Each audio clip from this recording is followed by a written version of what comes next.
Welcome, welcome! It's Mud Dog with the Texas Space Navy bringing you another Star Citizen video.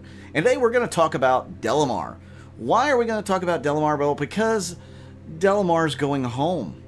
It's leaving the Stanton system as of 3.12.1. I know that sounds a little weird that they're going to remove an entire planet, landing zone, etc. from the game. But let me explain a little bit. Delamar is originally in the Nix system. It was never planned to be in the Stanton system. They only moved it there to work on some of their landing zone tech and planetoid tech, that sort of thing. So it was never ever meant to be in Stanton. They just used it as a test bed. So let's find out a little bit more about Delamar and Levski. So in 2655, a small group of political activists, radicals if you will, with anti-UEE affiliations, sought to escape the totalitarianism of the Messers, and they found refuge in Delamar's vacant mining facility named Levski. Well, actually, it was a former QV Planet Services mining facility, but now it goes by the name of Levski. The remote location seemed an ideal stronghold in which to start over again, so they named the facility in honor of the ancient Earth revolutionary Vasil Levski, who shared their dream of an egalitarian society. So, as word of the Freetown spread, many of the anti-Messer activists, intellectuals, and pacifists found their way to Levski. They aspired to create an idyllic, leaderless society built around mutual responsibility. Unfortunately, the new dubbed People's Alliance engaged in an endless debate over how to achieve their goals. In other words, they couldn't really compromise on anything. Too many chiefs, not enough Indians, or too many Indians, no chiefs, whatever you want to call it. The first thing one sees upon entering Levski is the imposing statue in honor of Anthony Tanaka, which you'll see later in this video. He was a child laborer who died under the rule of the Messers. The statue is an enduring symbol of the People's Alliance of Levski and the revolutionary spirit that they hold. Now, Levski is in the Nix system. So we will get the Nix system. Probably it'll be one of the earlier systems attached to Crusader, or the Stanton system. So we should be able to get that in game, hopefully in the next 2 years. We'll see. Some of the significant characters here at Levski is Reko Battaglia. If you didn't know, Reko, she does a lot of the mining task. That are coming and going out of Levski, and she can be found in the borehole station. Then you have Eslin Mackin of the People's Alliance, who operates the landing zone Origin 1. You have Claire Rios of the People's Alliance that owns and serves at Cafe Musang. Then Luther Cordry, he is a former bearing textile engineer, and he owns Cordry's. So you see all the Cordry's around the Stanton system. Luther Cordry is the one who actually owns them. Then you have Alex, who is the owner of the Conscientious Objects. I don't think he owns all of them, but he definitely owns the one here at Levski. And then Laura McCacken, who may be related to Eslin. She operates the refuel and repair provider Liberty Maintenance. You have several different shops here that we are going to go say bye-bye to. Teach's Ship Shop, which was the first shop we saw, sells a bunch of different ships, also some ground vehicles. Then you have Dumper's Depot, which, as you know, sells ship components, and they have quite a few here. Cordry's sells all sorts of armor. Conscientious Objects sells personal weapons, and then there's some clothing stalls and stuff down in the bottom, and of course a place that sells crypto keys. Trading here can be advantageous depending on what you're trading, so keep that in mind. Does take a lot of trading stuff. So yeah, let's take a closer look at some of the places here in Levski. So we will see Teach's shop first after we make our landing, but here you can see the outside of this mining facility. It is really cool. I really like it.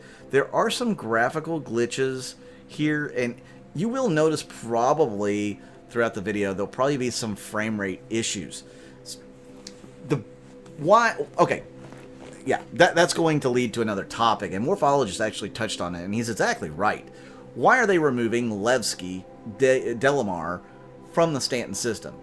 We know it's supposed to go to Nix, but why now? Why not wait a little longer? Well, to put it mildly, to save resources. We are not able to see a lot of things that they've already put in this game. There's a lot of stuff going on in the Stanton system that we just can't see. And I was estimating before Christmas that we're only getting like 30 or 40%. I'm going to say we're probably getting 20 or 30% of the content that they've already created just for the Stanton system. The rest of it we can't see. They have had to turn all sorts of stuff off because we just don't have the server resources to be able to handle the load on the servers. There is so much loaded into these servers that it is taxing them like crazy. How many of you are experiencing desync? How many are you experiencing frame rate interruptions? How many of you are experiencing, server side or client side disconnects?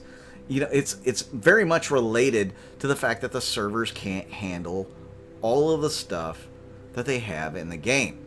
You've got 50 people going onto one server, and it's pretty much having to load each planet, planetoid, etc. into the memory, and it just can't keep up. That is why server meshing is so important. Now, they did create object container streaming to deal with some of this, but object container streaming is at its limit. It can't do any more. It just absolutely can't keep up with the server load. There's too much going on, too many things in the game, and unfortunately, object container streaming has hit its biggest hurdle. So we have to have server meshing. You have to have iCache, and that is expected to be done by the end of the year. I really hope that they can get server meshing done before the third quarter, like maybe we're testing it in the third quarter. Maybe iCache is mostly done in second quarter. I hope that it goes quickly. I really do. I'm scared to death because a lot of these things fell upon release, and of course it's buggier than hell. I really hope that's not going to be the case with server meshing. I hope that they do a static rollout where each planetary body has a server, like Crusader with its moons, ArcCorp with its moons, Hurston with its moons, and Microtech with its moons, and maybe a server that deals with the space in between, or the stations. I don't know. I don't know how they're going to plan it. I don't know how they're going to do it. But let's put it this way. I think when server meshing actually gets turned on after it's been tested, and they start turning on all these other features and things that they have already completed or mostly completed in the Stanton system, I think our minds are going to be blown. I think we're going to be, completely shocked at how much they actually have in the game that we haven't been able to experience because of the server issues. The servers not being able to keep up. I don't know. You guys let me know in the comments down below. What do you think? I know there's going to be a lot of you naysayers out there that are going to be like, oh, this game's blah. They don't have any of that in there, blah, blah, blah. It's never going to be released. It's always going to be in development, etc., etc. Okay, yeah, it's going to be in development for a while. But that doesn't mean they're not actually making progress. I do believe server meshing is the next really big, jump that they have to make. As you can see here in the bar, located on Levski. There is a back room here that I'm going to show you too, where you can actually get some of your, missions, or you could at one time. So definitely some place to check out. Anyways, yeah, let me know in the comments down below. Do you think that, they already have some of this stuff? Do you think it's going to be a massive leap when they get server meshing? Or do you think that, it's going to be like object container streaming or some of these others that was kind of, it was neat, but it didn't really do much. That's kind of my take on object container streaming. It didn't really do much to improve the game, but of course, I'm seeing it on the surface and not the back end. What are you guys' thoughts on that? Do you feel like object container streaming was, it wasn't all that you were hoping it was going to be, or it was hyped to be? Yeah, let me know.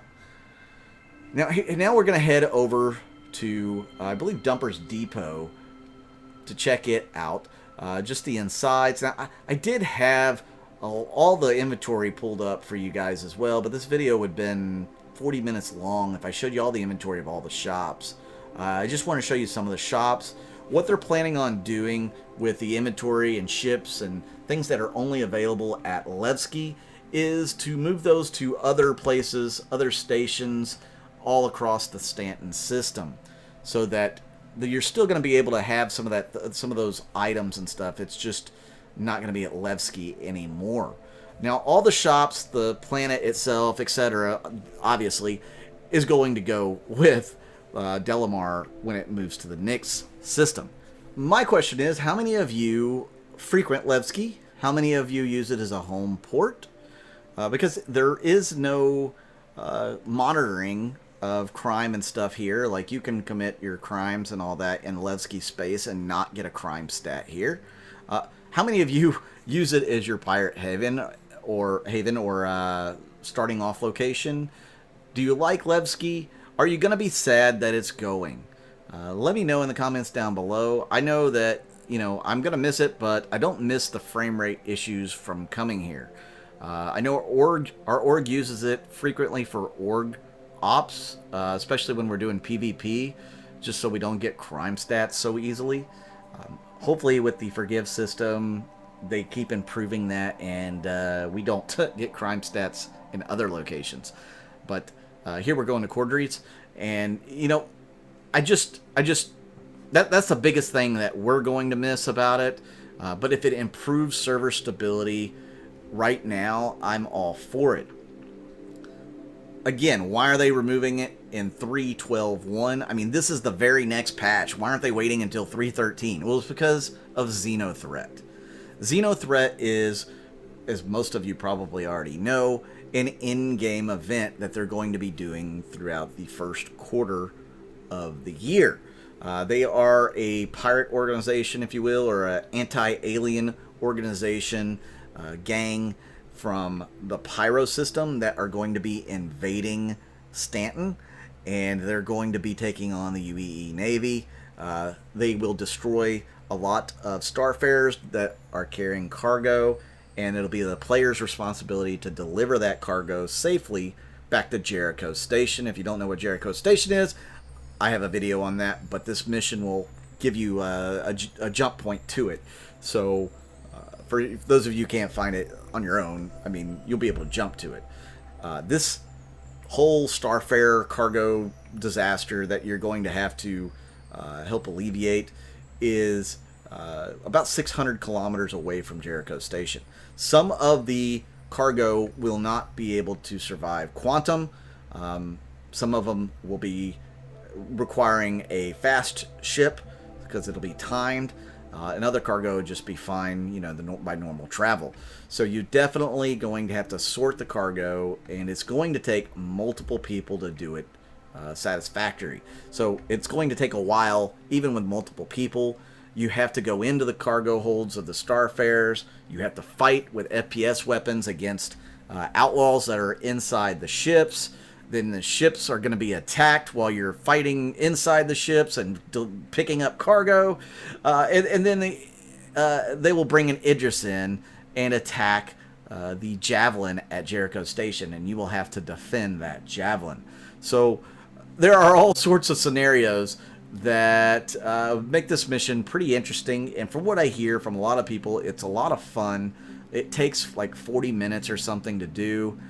So definitely you'll have to have some time to spare to do it. And I will be bringing you a video on that particular mission in the future for sure. I know a lot of people are going to be interested in it. I haven't run it personally myself. It's only available on the PTU right now because the PU has not been updated to 3.12.1. So if you want to go to Delamar and you want to get some of the items that are only available at Delamar, now's the time to do it before they bring that patch in, which I am going to say is going to happen before the weekend. So count on the patch coming in before Saturday, most likely. I just believe that's probably what they're going to do. They are making some tweaks and final adjustments to the XenoThreat mission tree, or whatever you want to call it. So guys, thank you once again for tuning in and watching the video. I hope you enjoyed Delamar and Levski and the little bit of lore about it. And I hope you're looking forward to some of the things coming up. Let me know if you're going to miss this beautiful little asteroid. It was a lot of fun to play on. I hope you guys enjoyed it. And also, what are you guys looking forward to in 3.12.1? Is it just going to be XenoThreat? Are you looking forward to 3.13? And what are you looking forward to there? Let me know in the comments.